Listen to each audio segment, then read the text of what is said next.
मित्रों नमस्कार। जनमत हरियाणा में आपका स्वागत है। मैं हूं कमलकांत। साथियों, विधानसभा के संदर्भ में हम बात कर रहे हैं और विधानसभा में हरियाणा का इतिहास क्या रहा है, ये बहुत ही एक मज़ेदार इंटरेस्टिंग विषय है। और क्या ये परंपरा जो हरियाणा में देखी गई है वो आगे भी जारी रहेगी क्या, सवाल ये है। मैं किस परंपरा की बात कर रहा हूँ साथियों? हरियाणा में कई सालों से, एक आधी बार छोड़ दें तो जब से हरियाणा बना है 1 नवंबर 1966 से, हरियाणा में प्रदेश में वही सरकार बनती है जिसकी सरकार केंद्र में होती है।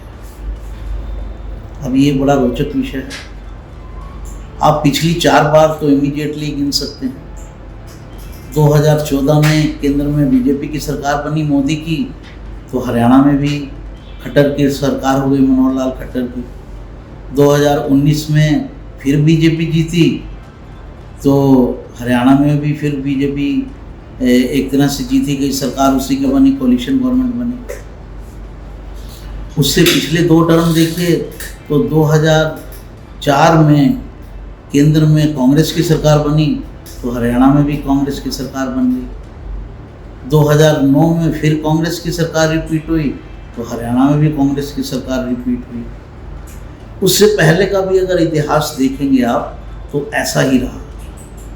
1996 से केंद्र में बीजेपी की सरकार बननी शुरू हुई, एक आधे ब्रीफ पीरियड को छोड़कर, तो हरियाणा में भी बीजेपी के सहयोग वाली सरकारें बनी, जैसे बंसीलाल जी की सरकार, जैसे इनेलो की सरकार।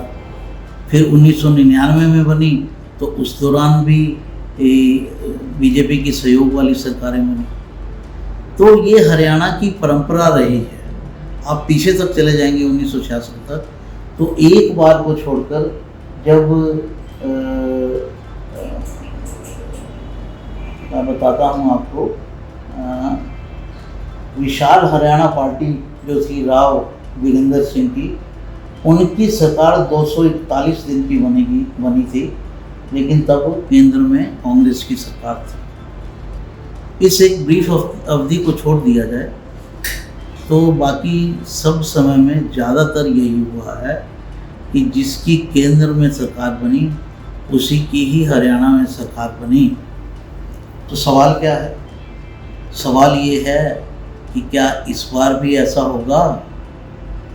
क्योंकि केंद्र में तो बीजेपी की सरकार बन गई है, बीजेपी की अगुवाई वाली सरकार बन गई है। तो हरियाणा के जो विधानसभा के चुनाव आने वाले हैं, क्या फिर यही परंपरा रिपीट होगी? क्या फिर बीजेपी की सरकार बनेगी? देखिए, लोकसभा में, हरियाणा में लोकसभा में बीजेपी की, माफ़ कीजिएगा मित्रों, थोड़ा गर्मी के मौसम में गला सूखता है तो तर करना पड़ता है। तो साथियों, क्या इस बार फिर यही होने वाला है? हरियाणा में बीजेपी इस बार बहुत बुरी स्थिति में थी और बहुत ही स्ट्रॉन्ग एंटी इनकम्बेंसी थी, लेकिन रिजल्ट उस एंटी इनकम्बेंसी को रिफ्लेक्ट नहीं करते हैं। रिजल्ट जो है वो दिखाते हैं कि दोनों ने 5-5 सीटें जीती और लगभग एक जैसी स्थिति में खड़े हैं, एक आधा इंच ऊपर या नीचे, लगभग एक जैसी स्थिति में खड़े हैं। और जो पार्टी ज़्यादा अच्छी प्लानिंग करेगी, ज़्यादा अच्छा जोर लगाएगी, ज़्यादा अच्छी चीज़ें कर पाएगी संगठनात्मक दृष्टि से, सब दृष्टि से, वो बाजी मार ले जा सकती है, चाहे वो कांग्रेस हो और चाहे बीजेपी हो। एक पॉइंट कांग्रेस का अभी ज़्यादा है, यानी 49-51 की स्थिति है। 49 बीजेपी की, 51 कांग्रेस की, लेकिन उसको पाटा ना जा सके ऐसी स्थिति नहीं है। तो साथियों, जिस प्रकार बीजेपी ने जोर लगा के 5 सीटें निकाल ली अपनी, वैसा ही कुछ कमाल वो विधानसभा में भी कर सकती है। और इसका इतिहास मैंने आपको पहले बताया है। केंद्र में जिसकी सरकार उसी की हरियाणा में सरकार। नमस्कार मित्रों, फिर मिलते हैं किसी और खबर के साथ। हरियाणा की हर राजनीतिक खबर के विश्लेषण के लिए हमारे चैनल जनमत हरियाणा को लाइक, शेयर और सब्सक्राइब करना ना भूलें। साथ ही बेल आइकन को भी प्रेस कर लें ताकि हर वीडियो की अपडेट आप तक पहुंचती रहे।